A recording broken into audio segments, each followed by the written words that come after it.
is national, it's Nigerian. It's a national problem. It's a big, big problem, and it dates from the colonial times and from the independent times. Now, so how do you react to those who are saying 100 years of Nigeria should not be celebrated? It is actually, I mean, it's a nightmare that people should just regret and begin to sit down at the table and see if we can recreate the appropriate Nigeria and forget about it. How do you react to that? Yeah, Femi, to be honest with you, I was just discussing with a friend yesterday, and I said, look, the most golden period for this country was the time that we operated in regions.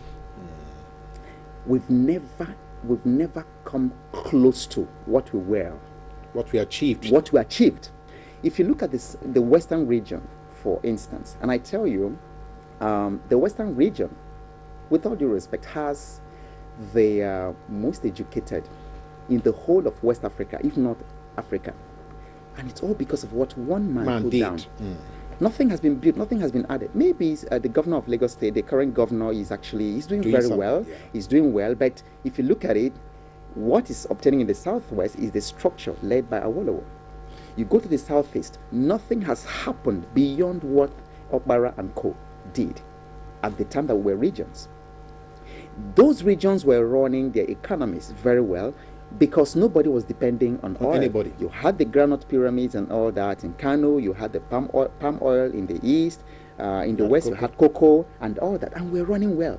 AWOKE financed this education. In fact, I was in Odeda a couple of weeks back. A suburb. A friend of mine took me to that suburb. It's a forgotten. You can't even find that village in the map in Ogun State because he's a mining consultant. Okay.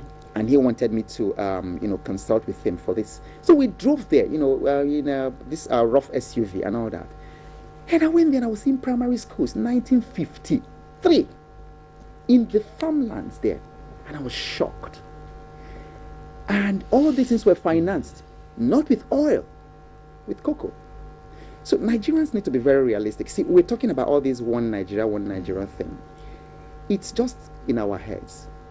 Even the so-called founding fathers kept saying it. We heard expressions like, this is just a mere geographic expression and things like that. Then, I went back, I looked at some of the utterances and some of the interviews that the Sardauna made in the 50s. I tell you, this problem didn't start today.